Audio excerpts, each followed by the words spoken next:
Selamat datang di podcast Jurnal Psikologi. Halo, Assalamualaikum warahmatullahi wabarakatuh.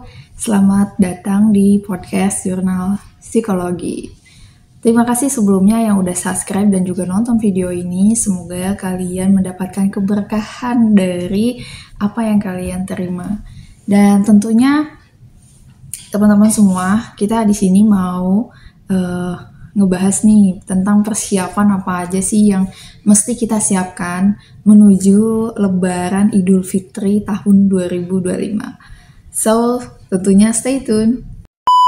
Oke, jadi teman-teman, kita mau Lebaran nih ceritanya.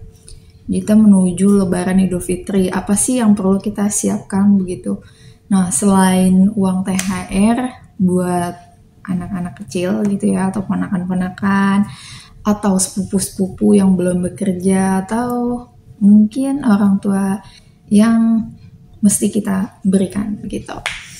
So, kita juga perlu menyiapkan mental kita, ya kan? Kenapa sih kita harus menyiapkan mental kita? Karena pasti tentunya gak semua orang merayakan Idul Fitri itu adalah sesuatu yang menyenangkan, membahagiakan, selalu yang sesuatu yang selalu ditunggu-tunggu gitu. Karena beberapa orang pasti juga males buat ngadepin momen ini mungkin ya, karena beberapa hal. Tentunya nggak semua orang itu senang ya sama momen-momen ini, karena ada beberapa hal yang mungkin males untuk diterima pada saat momen Idul Fitri. Kita akan senang ketika kita saling memaafkan, saling minta maaf dengan tulus, dengan baik, dengan ikhlas kayak gitu. Supaya apa? Supaya kita kembali lagi ke nol gitu ya. Kita kembali lagi ke fitrah gitu. Agar kembali ke fitrah, untuk itu kita perlu saling memaafkan. Nah, kadang-kadang dari hasil kita untuk saling memaafkan, ternyata di balik itu kita juga bisa membuat suatu kesalahan kembali ya. Karena mungkin Idul Fitrinya maaf-maafan nih, habis itu selesai kita malah bikin masalah baru dengan sebuah pertanyaan yang ternyata nggak semua orang tuh suka gitu. Dan tidak semua orang pun menerima. Kita perlu melihat dari beberapa sisi sih. Yang pertama aku pengen mengajak ini ke kalian tentang teori stoikism, ya kan? Pasti kalian beberapa ada yang udah tahu tentang stoik ini. Karena ada sesuatu yang bisa kita kendalikan dan ada juga yang tidak bisa kita kendalikan. Nah, yang bisa kita kendalikan adalah pertanyaan-pertanyaan yang akan keluar dari mulut kita atau jawaban-jawaban yang akan keluar dari mulut kita. Nah, kalau misalkan kita mau bertanya kepada teman kita atau teman masa kecil kayak gitu ya, atau juga kerabat, sepupu, orang tua atau tante, om kayak gitu. Nah, itu kalau misalkan kita mau tanya sesuatu ya, kita coba pikirkan kembali. Misal pertanyaannya adalah mengenai kok tante belum hamil juga gitu, kenapa? Nah, ini nih pertanyaan yang kayak gini tuh yang kalian harusnya pikir dulu. Karena bisa jadi pertanyaan ini adalah pertanyaan yang menyakitkan buat tante, om, atau orang-orang yang kalian tanya itu.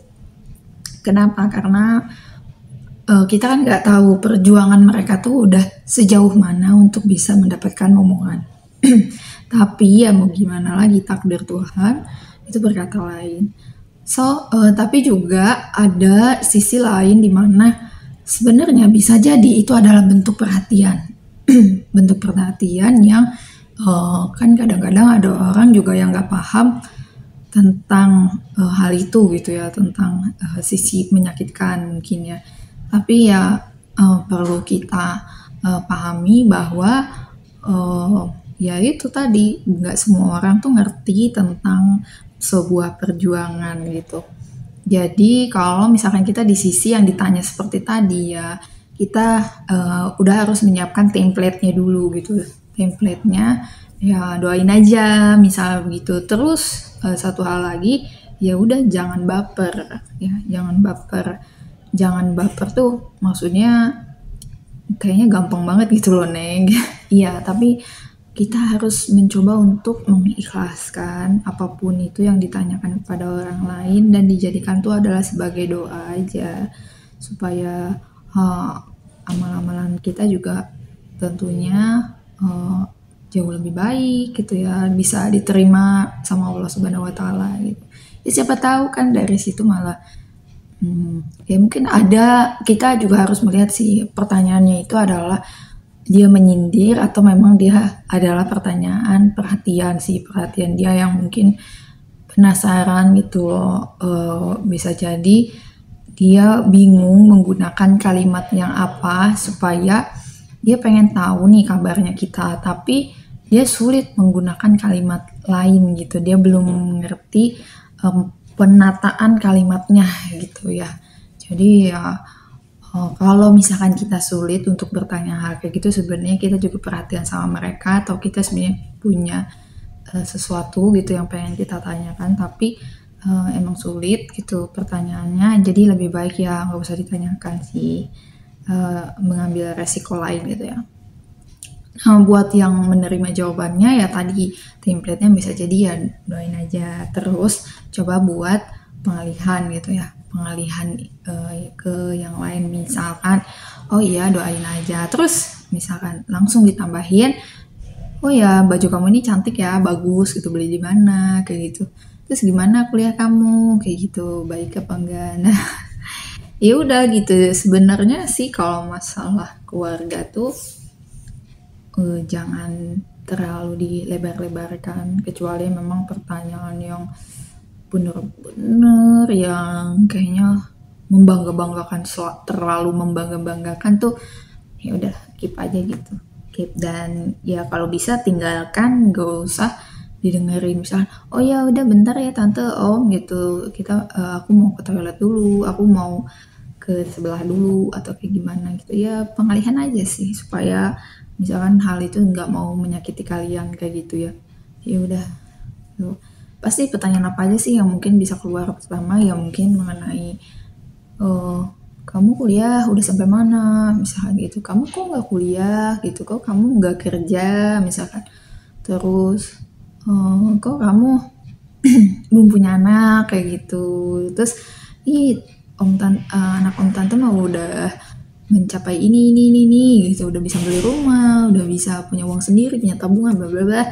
Nah itu yang kayak gitu ya udahlah, kita mendingan hindarin aja daripada kita sakit hati. Tapi kalau misalkan kita excited sama hal itu ya udah ladenin aja gitu. Jadi jangan diambil pusing, gak usah gimana-gimana, yang penting kita mengambil momennya adalah momen silaturahmi, momen lebaran, momen kita mendapatkan banyak kabar, hal-hal baik yang ada gitu. So ya jangan takut untuk berlebaran, insya Allah kita selalu ada hikmahnya di situ dan selalu ada pahala di dalamnya.